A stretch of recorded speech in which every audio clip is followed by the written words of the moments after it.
हम्म आज की इस गहन चर्चा में बहुत बहुत स्वागत है। आज का हमारा विषय इतिहास का कोई आम पन्ना नहीं है। हम बात कर रहे हैं फ्रांसीसी क्रांति की शुरुआत की।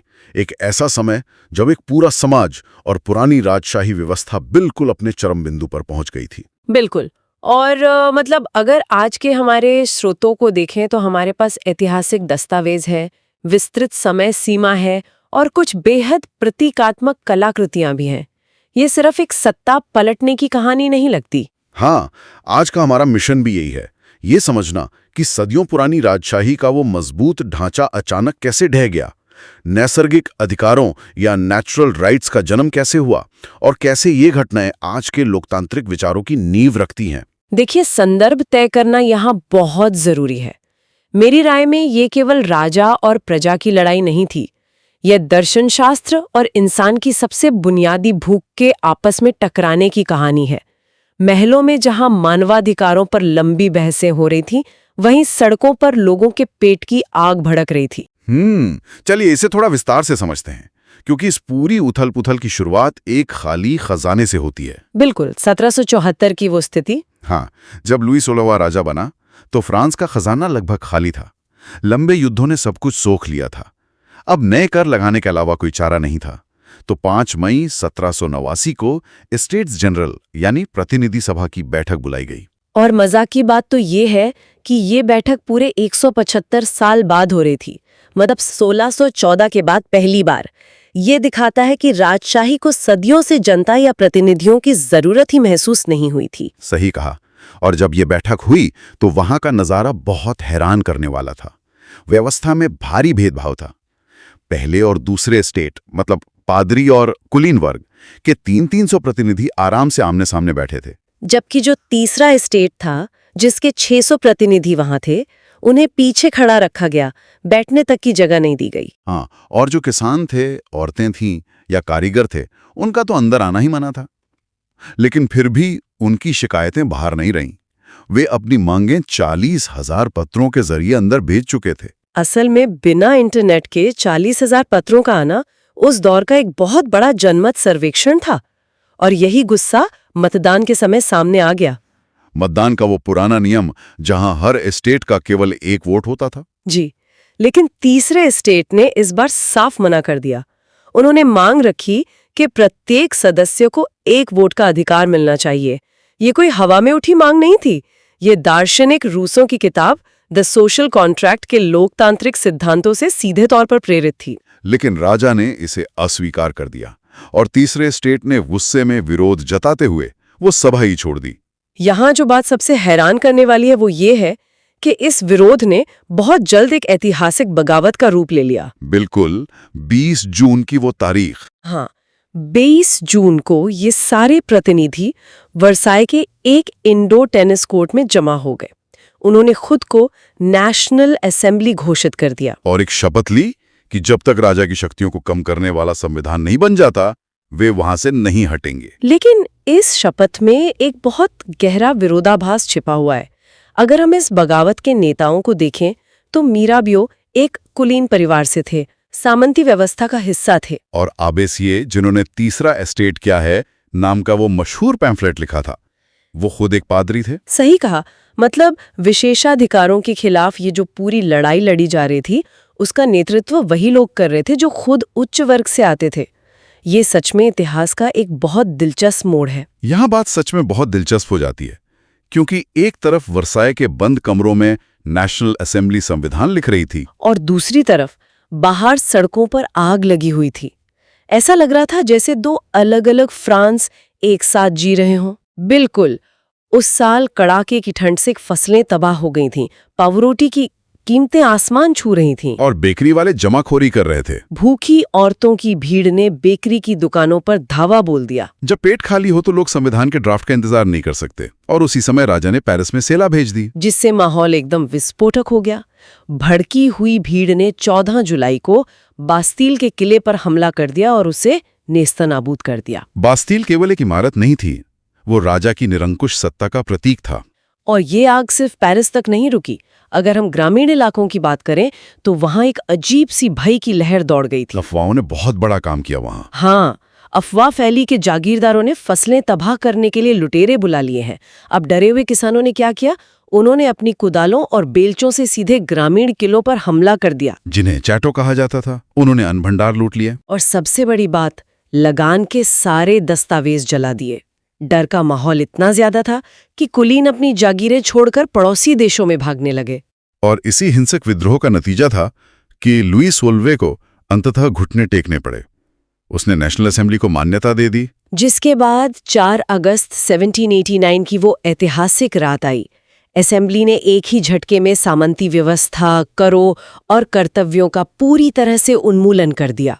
पादरियों को अपने विशेषाधिकार छोड़ने पड़े, धार्मिक कर समाप्त हो गया, और सबसे कमाल की बात, चर्च की जमीन जब्त कर ली गई, जिससे सरकार को रातों रात 20 अरब लिवरे की संपत्ति मिल गई। जिस खाली खजाने से ये पूरी कहानी शुरू हुई थी, वो एक झटके में भर गया। और फिर 1791 में फ्रांस एक संवैधानिक राजतंत्र बन गया।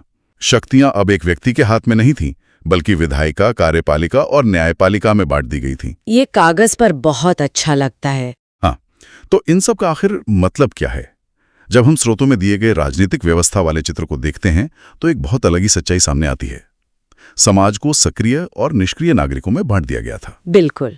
2.8 करोड़ की भारी आबादी में से केवल 40 लाख लोग ही सक्रिय नागरिक कहलाए, जिन्हें वोट देने का अधिकार था, और इसकी शर्तें भी बहुत कड़ी थीं। वोटिंग का अधिकार सिर्फ उन पुरुषों को था जिनकी उम्र 25 वर्ष से ज्यादा हो और जो कम से कम 3 दिन की मजदूरी के बराबर टैक्स देते हों। इसका मतलब गरीब आदमी सीधे तौर पर बाहर हो गया। महिलाएं, बच्चे और गरीब पुरुष सब निष्क्रिय नागरिक घोषित कर दिए गए। उन्हें कोई राजनीतिक अधिकार नहीं मिला। इससे एक बहुत ही महत्वपूर्ण सवाल खड़ा होता है। समानता का वादा तो किया गया था, लेकिन क्या वो सच में सबको मिली? इसका एक बहुत ही विश्लेषणात्मक नजरिया क्रांतिकारी पत्रकार जान पॉल मरा के अखबार लामी द पीपल में मिलता है। हम यहाँ किसी का पक्ष नहीं ले रहे हैं, बल्कि दस्तावेजों में जो दर्ज है बस वही बता रहे हैं। बिल्कुल, हमारा उद्देश्य सिर्फ ऐतिहासिक तथ्यों को सामने रखना है। तो मरा ने लिखा था कि जनता के प्रतिनिधित्व का कार्यभार अमीरों को सौंप दिया गया है और गरीबों की दशा शांतिपूर्ण तरीकों से कभी नहीं सुधर सकती। ये साफ दिखाता है कि क्रांति के बाद भी सत्ता असल में सिर्फ पैसे वालों के हाथ में ही केंद्रित हो गई थी। लेकिन इन कमियों के बावजूद 1790 में एक बहुत बड़ी चीज हुई। पुरुष एवं नागरिक अधिकार घोषणा पत्र तैयार हुआ। इसमें जीवन के अधिकार, अभिव्यक्ति की स्वतंत्रता और कानूनी बराबरी की बात की गई। और इन्हें नैसर्गिक एवं अहरणीय अधिकार माना गया, मतलब ऐसे अधिकार जो इंसान को जन्म से मिलते हैं और कोई भी सत्ता इन्हें छीन नहीं सकती। लेकिन यहाँ एक बड़ी व्यवहारिक दिक्कत थी। 18वीं सदी के फ्रांस में ज्यादातर लोग पढ़े लिखे नहीं थे, तो इतने भारी दार्शनिक विचार उन तक कैसे पहुंचते? और यहीं से राजनीतिक प्रतीकों का महत्व शुरू होता है। ले बार्बिए जैसे कलाकारों ने आकृतियों और प्रतीकों का इस्तेमाल किया। चलिए इन प्रतीकों को एक एक करके डिकोड करते हैं। स्रोतों में सबसे पहला प्रतीक है टूटी हुई जंजीर। ये तो बहुत सीधा संदेश था। दासों को बांधने के लिए जंजीरों का इस्तेमाल होता था, तो टूटी हुई जंजीर सीधे तौर पर आजादी का प्रतीक बन गई। और फिर है छड़ों का बर्छीदार गट्ठर। ये दिखाता था कि एकता में बल है। एक अकेली छड़ को तोड़ना आसान है, लेकिन पूरे गट्ठर को नहीं। इसके बाद वो बहुत ही रहस्यमयी प्रतीक आता है, एक त्रिभुज के अंदर रोशनी बिखेरती हुई आंख। वो सर्वदर्शी आंख थी, ज्ञान का प्रतीक। इसका मतलब था कि अज्ञान रूपी अंधेरा इस ज्ञान की रोशनी से मिट जाएगा। कमाल का विजुअल है। और राजदंड भी था, जो शाही सत्ता का प्रतीक था। साथ ही अपनी पूंछ मुंह में लिए एक सांप की आकृति भी थी। वो सनातनता या इटर्निटी का प्रतीक थी। सांप की उस अंगूठी का कोई और छोर नहीं होता, जिसका मतलब था कि इन नए अधिकारों का कोई अंत नहीं है। और लाल फ्राइजियन टोपी भी तो थी। जी, ये टोपी दासों द्वारा स्वतंत्र होने के बाद पहनी जाती थी। ये आजादी का एक बहुत ही व्यवहारिक और दिखने वाला प्रतीक बन गया था। नीले, सफेद और लाल रंगों का इस्तेमाल भी बहुत सोच समझ कर किया गया था, है ना? बिल्कुल, ये फ्रांस के राष्ट्रीय रंग थे। इन्हें पहनना राष्ट्र के प्रति वफादारी दिखाना था। और आखिर में डैनो वाली स्त्री और विधि पट, ये मुझे सबसे दिलचस्प लगा। हाँ, डैनो वाली स्त्री कानून का मानवीय रूप थी, और विधि पट या तख्ती ये बताती थी कि कानून सबके लिए समान है। मतलब कानून किसी एक राजा की मर्जी नहीं है, बल्कि एक समान नियम है। तो कुल मिलाकर ये प्रतीक उस दौर का मास कम्युनिकेशन थे। एकदम सही। ये उस समय का सोशल मीडिया था। जिसने एक अनपढ़ आबादी को उनके अधिकारों के प्रति जागरूक कर दिया। तो आज की इस पूरी चर्चा का सार अगर निकालें तो ये साफ है कि फ्रांसीसी क्रांति की शुरुआत सिर्फ दार्शनिक बहसों से नहीं हुई। बिल्कुल नहीं, ये खाली पेट और रोटी के लिए तड़पती जनता के गुस्से का भी सीधा परिणाम थी। इस उथल-पुथल ने दुनिया को आधुनिक लोकतंत्र की शब्दावली दी जरूर, लेकिन ये भी दिखाया कि समानता को जमीन पर लागू करना कितना जटिल काम है। ये बहुत जरूरी बात है।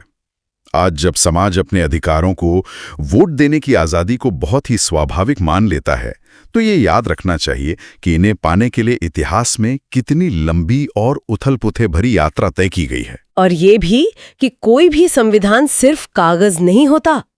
ये देखना हमेशा जरूरी होता है कि उस व्यवस्था में किसे शामिल किया गया है और किसे निष्क्रिय छोड़ दिया गया है। बिल्कुल। तो इस गहन चर्चा को खत्म करने से पहले एक बहुत ही गहरी सोचने वाली बात छोड़कर जाते हैं। उस दौर में स्वतंत्रता और समानता के भारी भरकम विचारों को आम जनता तक पहुंचाने के लिए टूटी जंजीरों और रहस्यमयी आंखों जैसे प्रतीकों का सहारा लिया गया था। जी। सोचने वाली बात यह है कि आज की सूचनाओं से भरे इस दौर में वे कौन से नए आधुनिक प्रतीक या विजुअल शॉर्टकट हैं जो समाज में हमारे अधिकारों और आज़ादी के विचारों को आकार दे रहे हैं। इस विचार के साथ आज के इस विश्लेषण में शामिल होने के लिए बहुत बहुत धन्यवाद।